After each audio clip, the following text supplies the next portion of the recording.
For more than a century and a half, American Baptist Home Mission Societies has remained faithful to an unchanging call to bear witness of God's presence and love in the midst of spiritual hunger and human suffering. Today, that witness continues across the United States and Puerto Rico as American Baptist Home Mission Societies, including Judson Press, ministers as the caring heart, serving hands, going feet, and prophetic voice of Jesus Christ working for discipleship, community, and justice. Equipping American Baptists with resources that support their journeys as followers of Jesus Christ is a major focus of ministry at American Baptist Home Mission Societies. Workshops for church life and leadership offer discipleship training, and opportunities for young people such as the Corinne Youth Conference, the Ecumenical Youth Build on the Gulf Coast, and national gatherings for youth provide hands-on ways to grow in faith and learn about Christian service. Judson Press books focus on discipleship too. But when God is working in your midst, discipleship can also happen in surprising ways. Rivergate Community Church in Portland, Oregon participated in American Baptist Home Mission Society's Missional Church Learning Experience, which guides churches in identifying mission and service opportunities in their communities as part of the missional movement. Through this experience, members discovered that while they were learning about connecting with the neighborhood, they were also learning about what it means to follow Jesus. We have a time in our service now, we call them God sightings. And people get up on a Sunday morning, whoever wants to share how they've seen God work in them or in their life or in their job or wherever it is every week. And one Sunday I was watching the time and I thought, oh, I'll not do it this week. And so I didn't do it. And boy, afterwards I heard, Pastor Karen, you didn't do the God sighting thing. I had stuff that had happened. And so what I think has happened is God's become real in their daily life too. It's not just coming to church on Sundays or weekdays. It's on a daily basis, how do I live this out? And how do I see God working in my life, and how am I working in my community? And so they come back with amazing things that they've done, and and again, like I say, the children do as well. We have as many children share as adults sometimes. So it's totally changed them in their focus, and what they realize is, I'm God's ambassador. I'm out here. I'm His representative, and I need to report back how that's going and what I've seen happen. At Rivergate, as God became real in members' daily lives, they saw that true discipleship comes with responsibility. I mean, we have this Worship, Grow, Serve banner up in the sanctuary because I believe that's what we at Rivergate are called to do.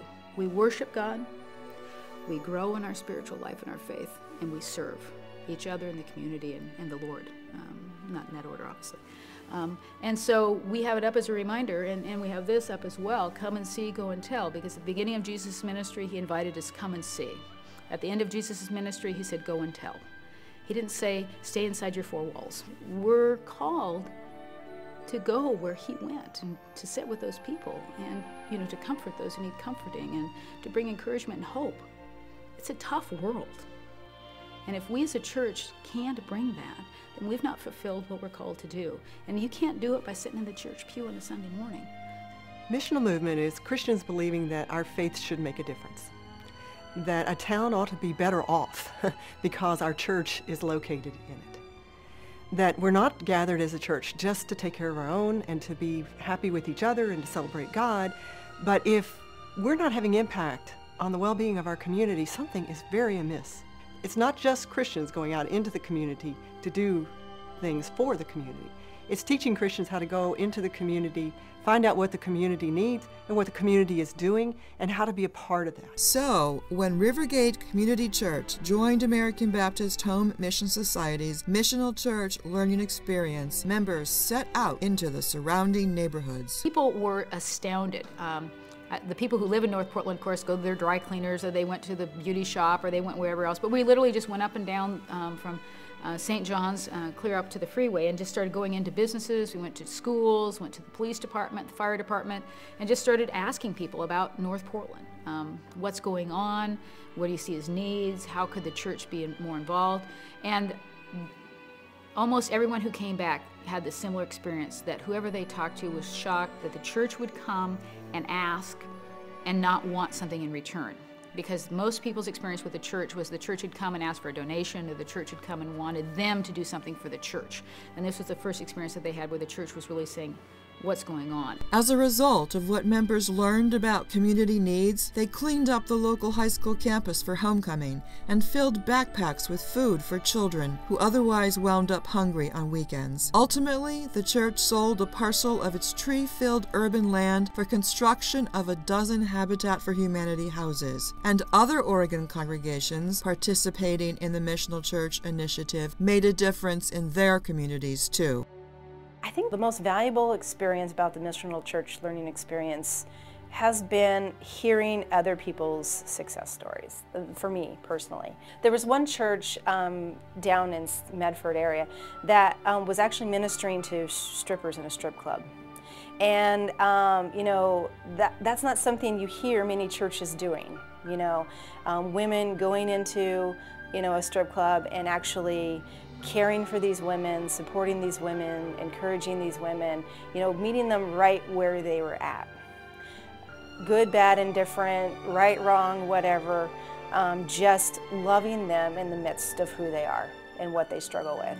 And in that process, they were able to build relationships. They were able to help a lot of these women get out of that life and, you know, get into education programs and to get into other programs that were successful and helpful for their families.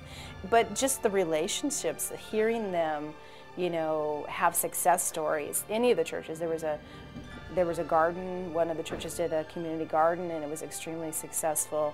So it was just really exciting to hear that these people could actually just transform their communities. American Baptist Home Mission Society's work strengthening discipleship and building community goes hand in hand with its social justice initiatives that minister to the most vulnerable among us. American Baptist churches and the home mission societies has always been concerned since its inception with children in poverty, with communities in poverty, with people who are economically challenged, who are challenged in their limitation to resources or secure housing, safe communities. That has been a priority, a justice priority for American Baptist Home Mission Societies. And so with the Children in Poverty Initiative, it's paying attention to how congregations, faith communities, particularly within American Baptist families, can be a presence, can be provide love and support to people in their communities that are struggling to overcome the limitations of poverty.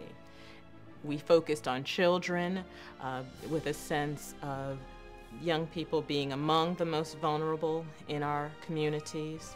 We focused on children with a sense of being able to change the patterns or change the cycle, break the cycle of poverty by beginning with children, giving attention to their education, giving attention to their social circles and the kinds of and places where they live and places where they are in recreation. If we can be a support to them at their youngest age, they will develop habits and patterns that will transform their lives, help them to make good decisions as they get older. Just one of the ministries American Baptist Home Mission Societies undergirds in the name of justice is the Neighborhood Action Program. These 17 Christian centers in urban settings minister to children and families who live without adequate resources to nurture their God-given potential. We've had a lot of deaths, overdoses in the area. The drug problem is really big here. We are on what they call the 22 into Pittsburgh is considered heroin highway. So I think that the kids are younger and younger when they're exposed to this stuff. A lot of their families are involved with the gaming in the area. We have a lot of families who've lost homes. They've lost, lost cars. They've lost a lot. And the kids aren't priorities in that world anymore. So we try to be there for them in whatever way they need us to be. We provide all their after-school supplies if they need them. We have the clothing downstairs. We get shoes for them. We've gotten coats. We help them go to dances.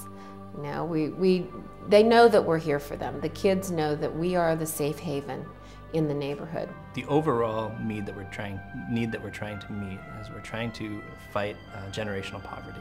South Billings has been marred by generational poverty, which means that generations of families, grandparents, great-grandparents, all the way down to the children that we're serving today have been in the same circumstances.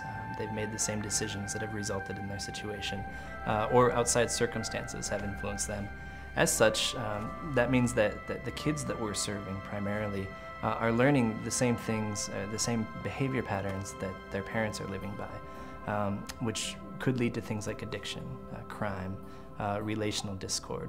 So our goal is to do what we can to fight that ongoing pattern of generational poverty. American Baptist Home Mission Societies also works for justice through the Penny Project, a nationwide effort to collect pennies that will raise awareness of child poverty as well as funds for children's programs. The Christian Citizen magazine is devoted to voicing issues of biblical justice, resettling refugees from Burma, and supporting churches interested in ministry with former prisoners re-entering society are both important programs. Judson Press, too, publishes books that examine justice issues. Ultimately, American Baptist Home Mission Society's work for discipleship, community, and justice continues to answer its centuries-old call to bring God's presence to a world desperate for salvation, led by a faith that declares Christians, no matter their number, can offer comfort and hope to humankind through the power of God.